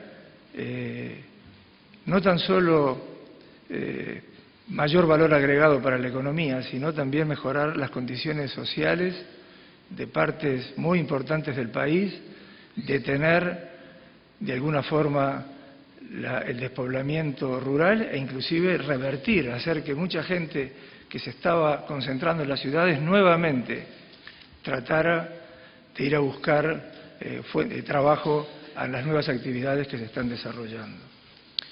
Y en eso podemos decir de que también hubo, ya desde el año 87, también políticas de Estado. La forestación es un ejemplo típico de haber detectado un sector que tenía un enorme potencial de desarrollo, que en pocos años lo ha podido demostrar y que fue fruto de una decisión política donde hubo un intervencionismo de la buena manera por parte del Estado subsidiando plantaciones de eucaliptus y a su vez dando todas las condiciones que esa actividad necesitaba para arrancar.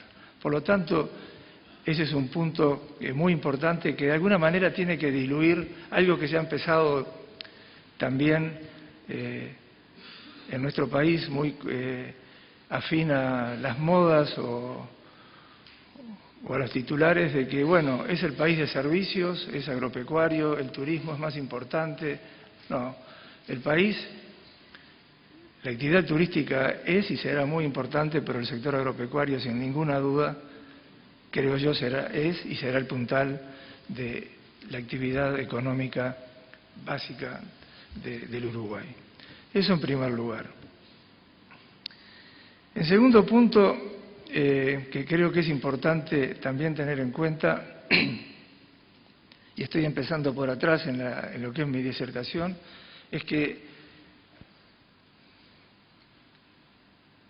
por generación espontánea, ya en la década del 70, se fue creando por parte del sector privado y también cooperativo una cierta institucionalidad que permitió que dos sectores se hicieran muy dinámicos y que pudieran explicitar su vocación exportadora. Me estoy refiriendo a la actividad arrocera y a la actividad de la lechería. ¿Por qué digo esto? Porque la actividad arrocera quizás es un excelente ejemplo de un fenómeno de generación espontánea donde el sector exportador industrial estaba complementado con el sector agrícola, es decir, con los productores en los predios, de manera tal de generar una cierta relación que en las épocas de bajos precios el sector industrial arrimaba el hombro y viceversa. En las épocas de buenos precios, bueno, los productores entregaban algo de margen a los efectos de generar una especie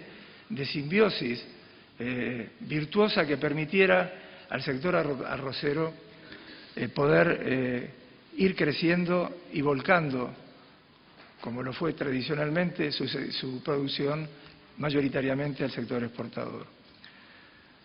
¿Por qué digo esto? Porque si el país quiere ser una potencia agropecuaria y poder proyectar todo su potencial, obviamente que hay toda una tarea de creación institucional que el país debe seguir perfeccionando en otras actividades. Actividades que hoy, algunas de ellas están reptando, me estoy refiriendo a la granja, por ejemplo, que reptan porque a mi entender no tienen una estructura tanto productiva como de comercialización que les permita entrar en nuevas etapas de producción donde tienen un enorme potencial agrológico. Ese es un primer comentario. Segundo comentario, pero ya yendo a mi matriz como economista, quisiera hacer una referencia respecto a los precios agropecuarios, porque también es importante en el momento de la toma de las decisiones. Yo tengo, no sé si ustedes están viendo una gráfica, la cual muestra que los precios agropecuarios en estos momentos de altísima volatilidad internacional los precios agropecuarios son los que tienen la menor volatilidad, es la línea verde de puntitos, lo cual muestra de que esto muestra dos características. Primero, que entrar en el negocio de la actividad agropecuaria es menos riesgoso que entrar en otras actividades alternativas. En segundo término, parte de la volatilidad del resto de las materias primas está no tan solo ligado a la demanda de los grandes de las grandes naciones emergentes, en este caso, en China en este caso particular, sino también por un tema de protección a la desvalorización de las monedas. Uno puede observar de que hay una correlación negativa entre la evolución del precio de los metales, por ejemplo, con la evolución de las divisas relevantes, sean el dólar o el euro. Por lo tanto, esto está mostrando estabilidad, está mostrando de que la demanda, desde mi punto de vista, de que la demanda de los alimentos está basada en una demanda firme, generada justamente por lo que decía Martín, de un enorme crecimiento de una clase media, no tan solo en las naciones emergentes de América Latina, sino que China está generando, sacando de la pobreza ingentes volúmenes de población para convertirlos en consumidores de alimentos más sofisticados. El cuadro de la derecha también muestra otro aspecto interesante, y estamos mirando plazos de 30, 40 años, que cuando hay una crisis, cuando cae el producto de manera sustancial, es la curva que tiene la panza, uno observa que los precios de las commodities referidas a los alimentos son las que son más estables y de las que se recuperan más rápidamente después que ocurre la crisis. Esto también creo que es una importantísima señal para un país como Uruguay, inclusive para sus autoridades y para la sociedad en su conjunto, de que apostar al sector agropecuario es, dentro de las alternativas existentes, una de las más seguras.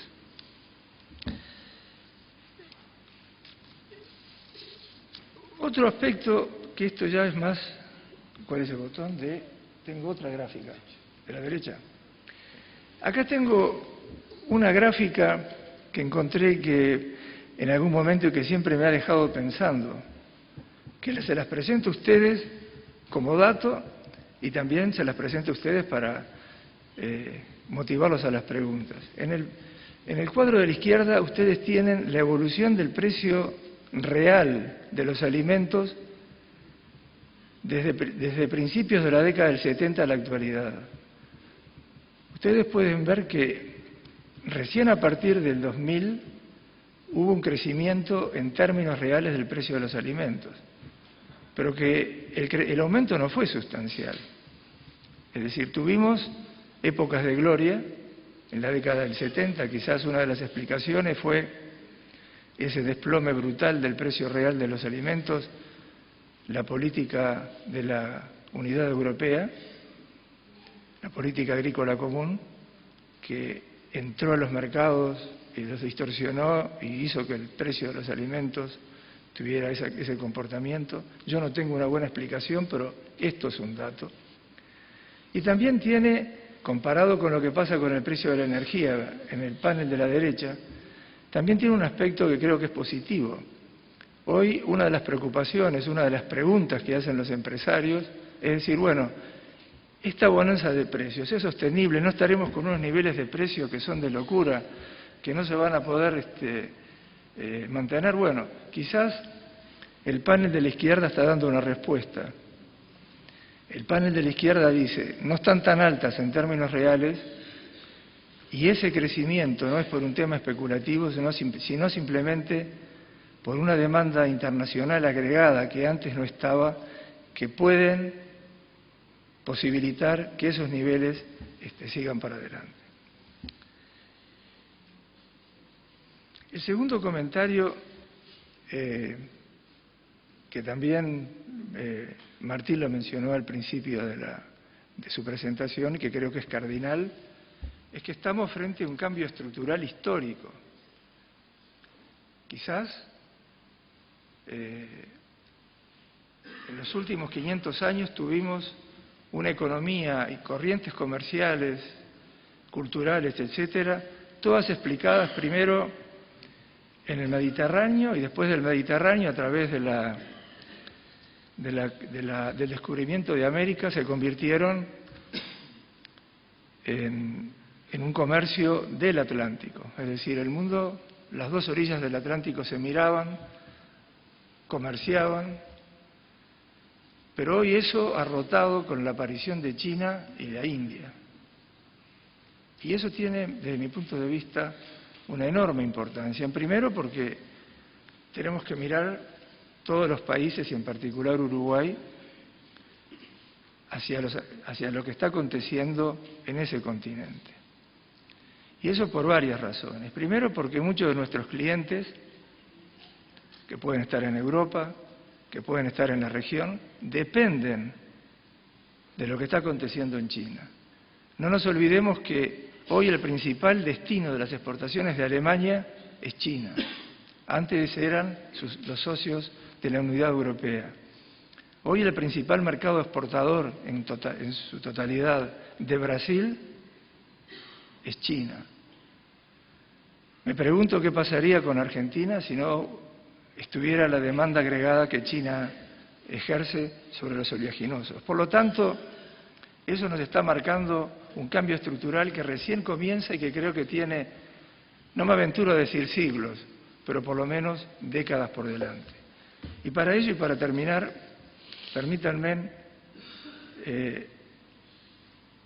mostrarles esta gráfica donde se observa la línea azul es el crecimiento de las exportaciones de la región hacia China en su totalidad.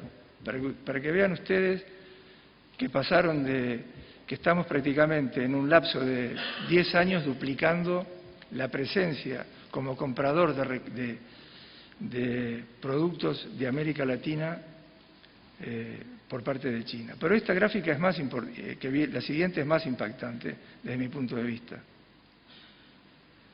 Aquí tenemos al Mercosur.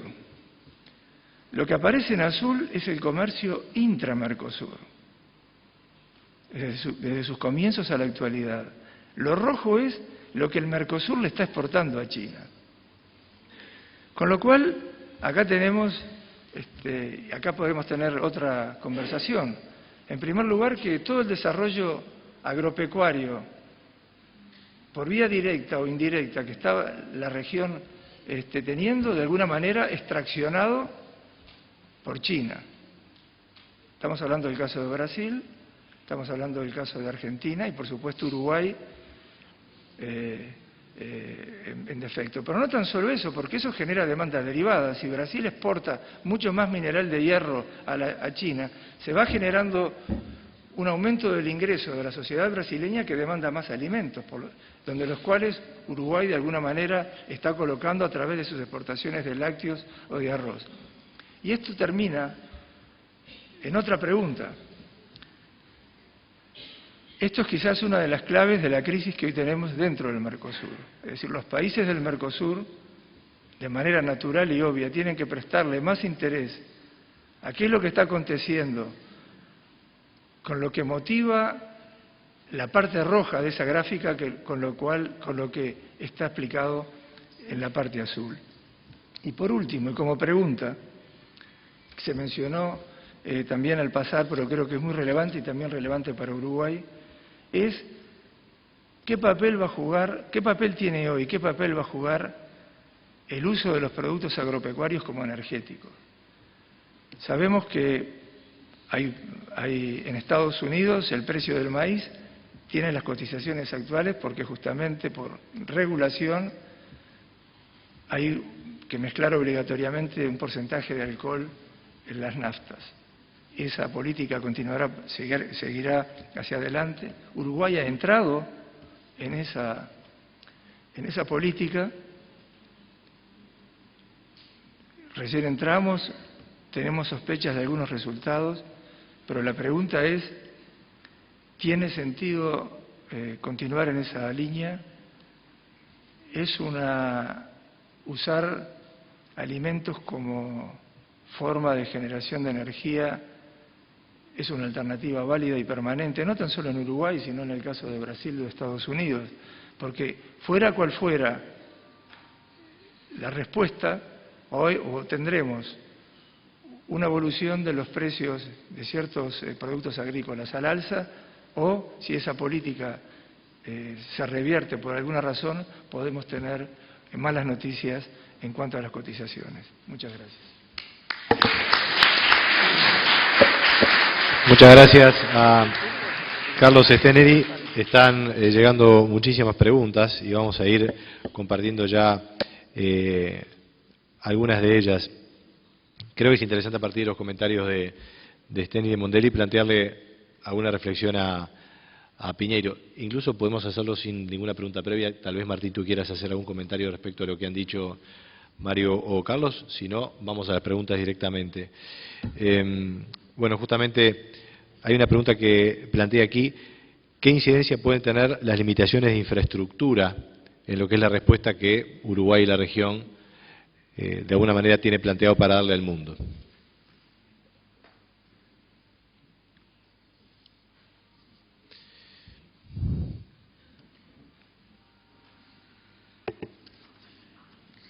Bueno, un montón.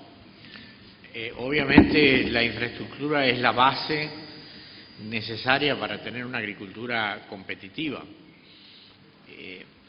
Por lo tanto, digo, yo no sé cuál exactamente es la situación en Uruguay, pero sí en Argentina.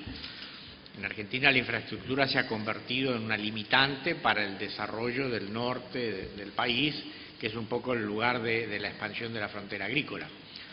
Por ejemplo, tener el volumen de producción y exportaciones en granos que tiene Argentina sin un ferrocarril se convierte en una limitación tremenda, porque los costos de transporte en camión son altísimos y sacan de competencia a las regiones más lejos de los puertos.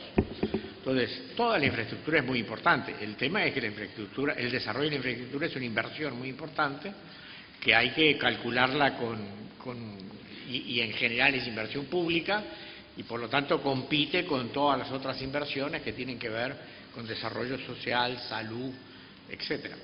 Pero definitivamente muy importante. Una pregunta plantea, sube la demanda de los países emergentes, pero ¿podrán pagar?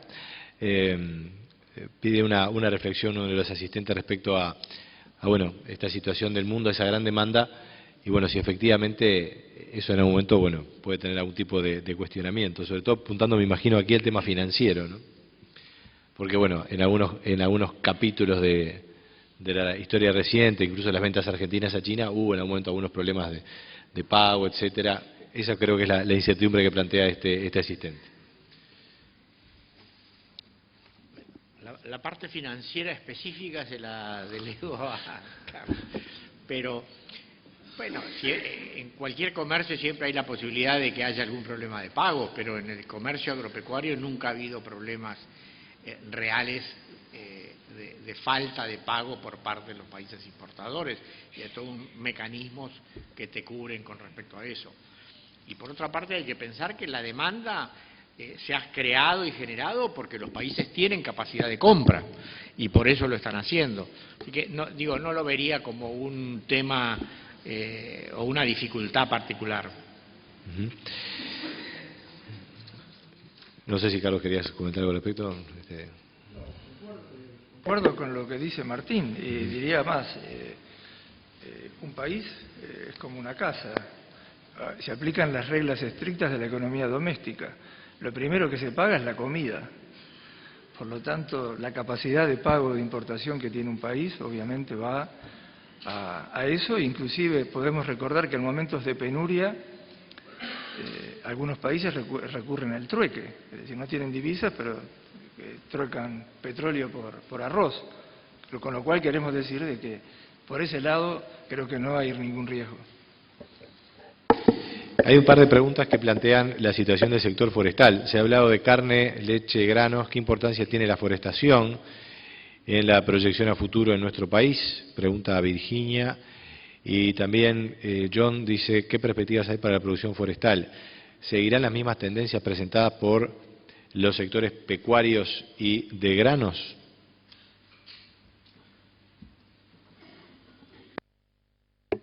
Yo me declaro bastante incompetente en el tema forestal, tanto en términos del comercio internacional y de qué va a pasar con la demanda, como con respecto a las particularidades de Uruguay.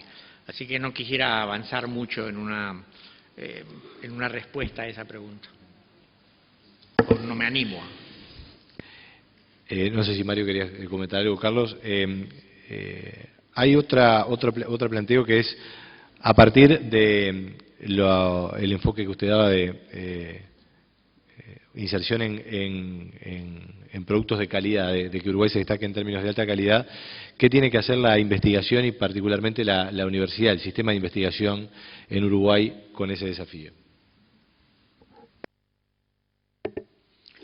Esa es una pregunta bien difícil.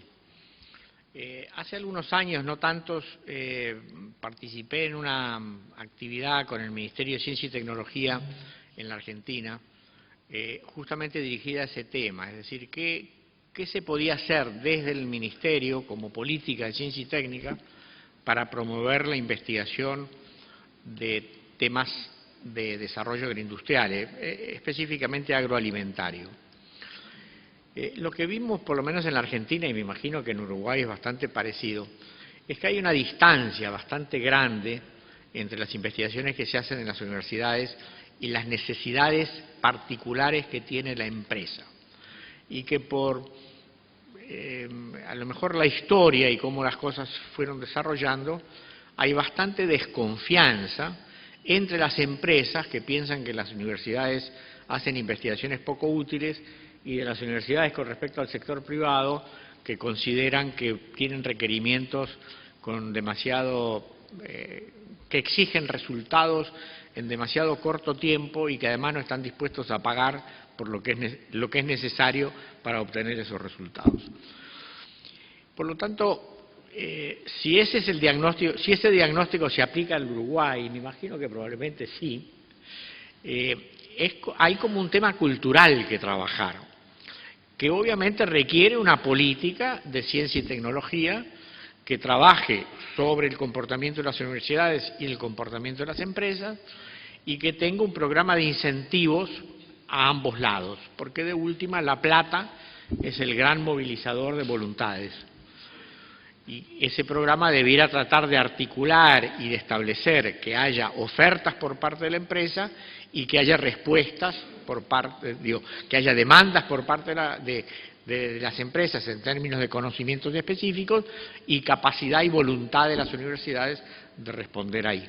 Y me parece a mí que el Ministerio de Ciencia y Técnica, o el equivalente que ustedes tienen, que no sé quién es, tiene un rol importante a cumplir para articular la capacidad y potencial de creación de conocimientos de la universidad y las demandas reales del sector privado.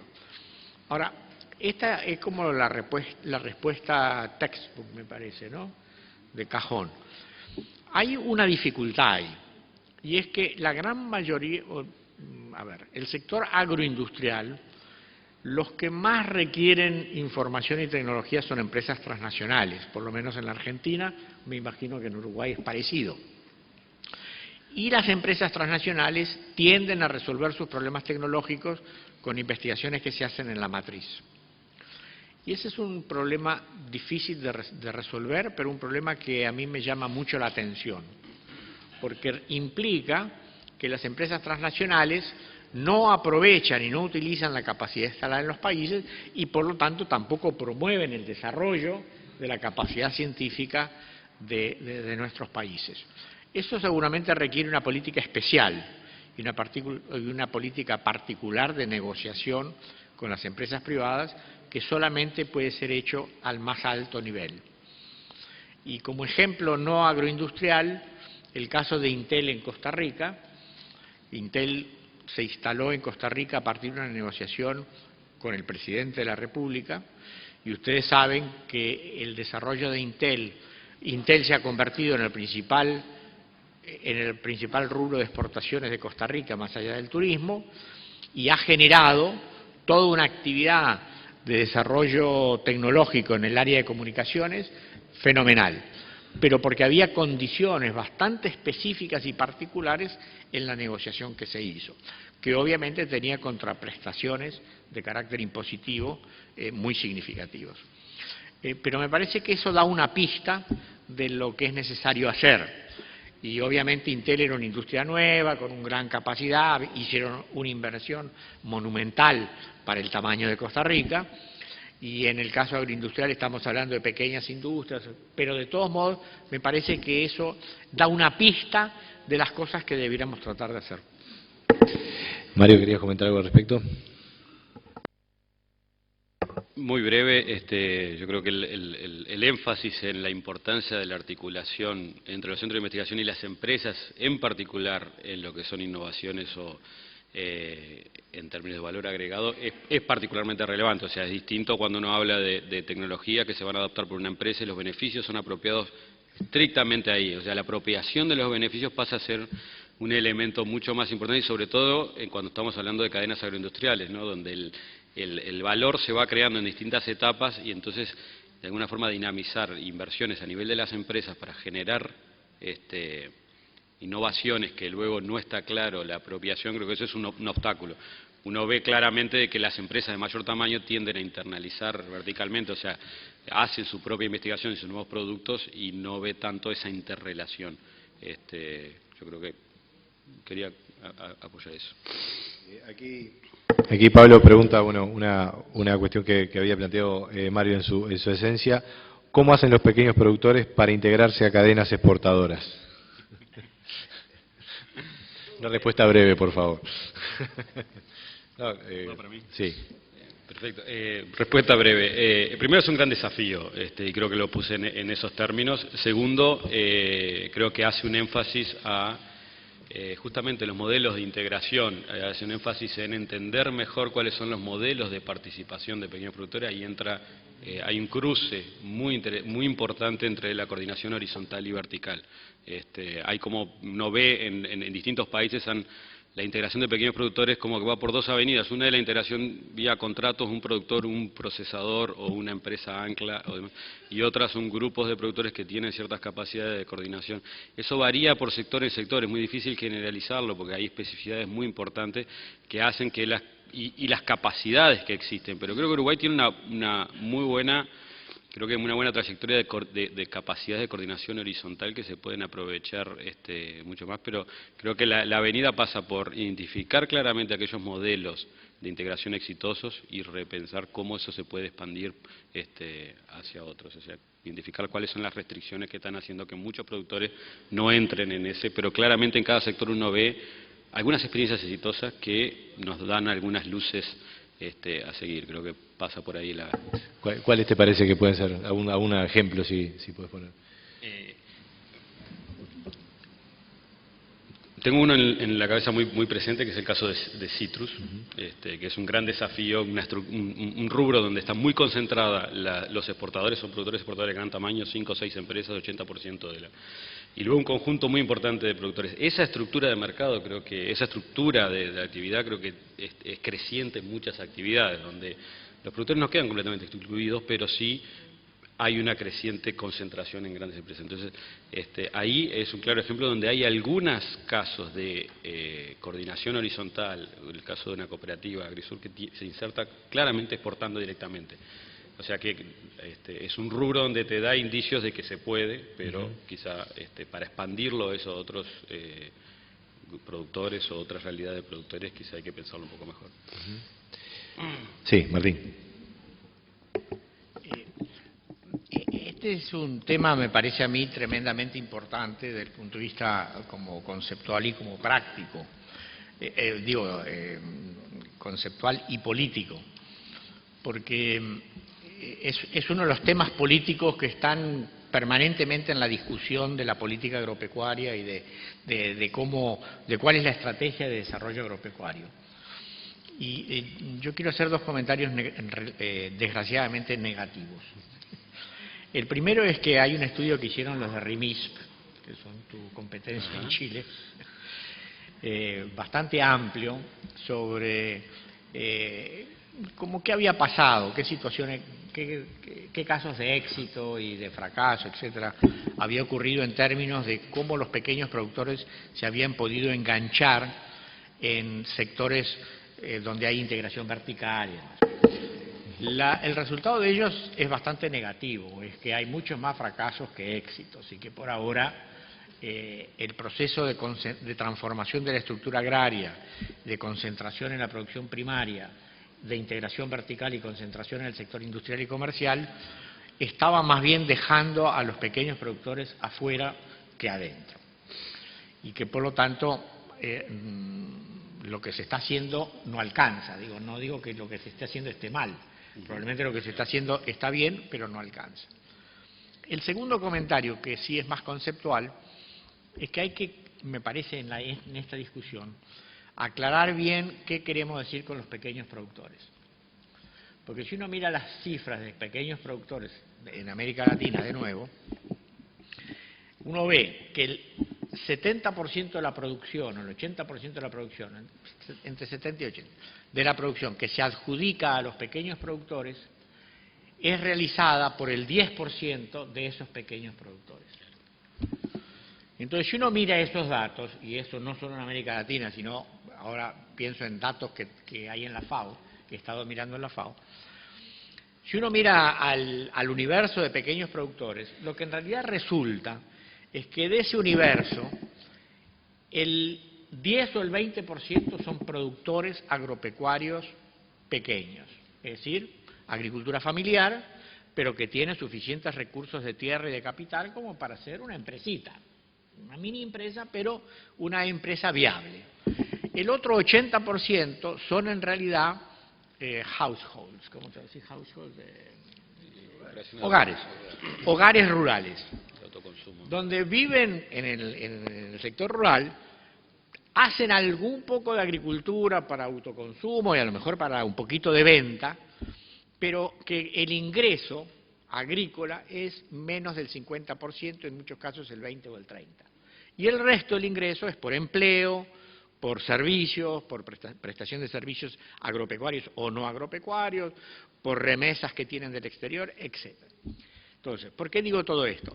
Porque lo que es el 80% de los hogares rurales, la solución no necesariamente pasa por la agricultura, pasa por una política de solución de la pobreza rural, que quiere decir programas de transferencias sociales, empleo no agrícola, etcétera, etcétera. Ese otro 20% sí pueden engancharse. Entonces las políticas tienen que vincularse a ese 20%. Y ahí sí seguramente tenemos éxito. Si queremos enganchar al otro 80%, que en realidad son hogares rurales, estamos fritos. A modo de reflexión, capaz que Mario y Martín pueden hacer algún comentario agregado. Efectivamente, bueno, en Uruguay hay casos de inserción de pequeños productores. El caso de la lechería es bastante claro cómo pequeños tambos están produciendo a precio internacional y en forma muy competitiva a través de las empresas, por supuesto con la prueba es la principal, pero hay otras. Pero también en la agricultura, por ejemplo, hubo un cambio de lo que son productores agrícolas tradicionales a empresas de servicios, ¿no? Que hoy por hoy están estableciendo otra categoría, otro rol dentro de la cadena, ¿no? No sé si querían comentar algo al respecto, porque allí hay un tema también metodológico, Mario.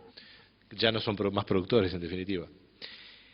Hay varias preguntas, y al igual que en forestación hay una demanda de opinión por un tema que no hemos tocado, pero bueno, hay algunos asistentes que quieren algún comentario respecto a el tema de la minería. Aquí en Uruguay particularmente hay un proyecto que se ha planteado en el este del país. ¿Cómo ve en el contexto actual el desarrollo de la megaminería desde el punto de vista económico, social y el efecto derrame? Hay una pregunta que tiene un claro tono crítico. ¿Debería Uruguay arriesgar sus recursos naturales a cambio de minería de cielo abierto? Se pregunta este otro asistente.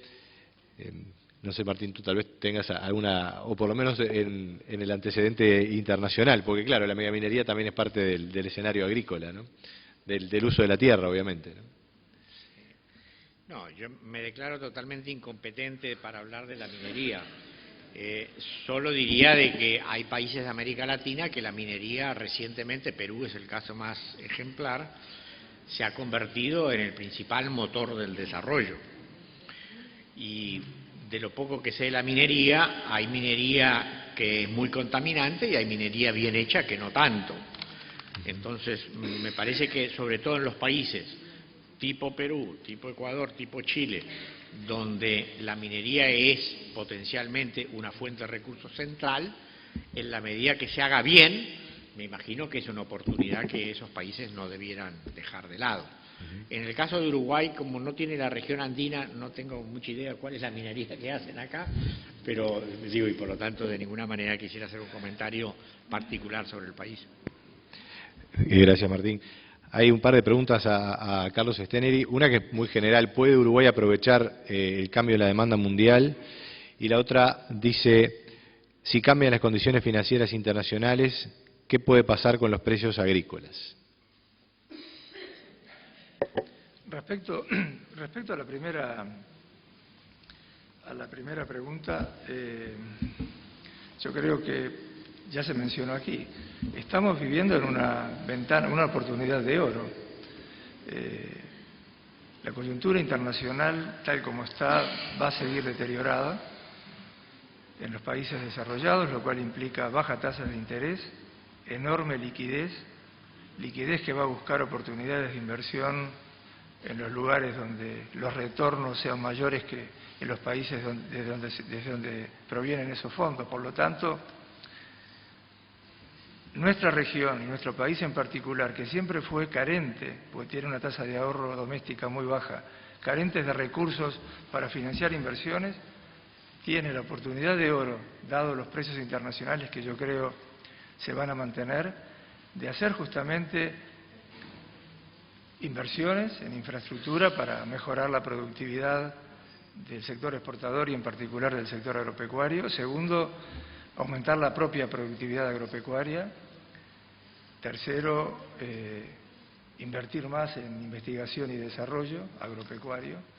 Creo que acá se nos quedó también en el tintero una exportación que es derivada del bienestar del sector agropecuario, que es todo lo que tiene que ver con la biotecnología, es decir, todo el desarrollo de semillas, de insumos,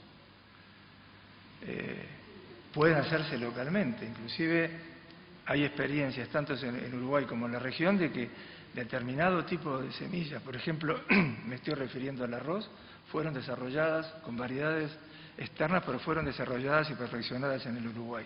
Por lo tanto, ahí tenemos un sector servicio, si se puede decir de alguna manera, que está ligado directamente a lo que es la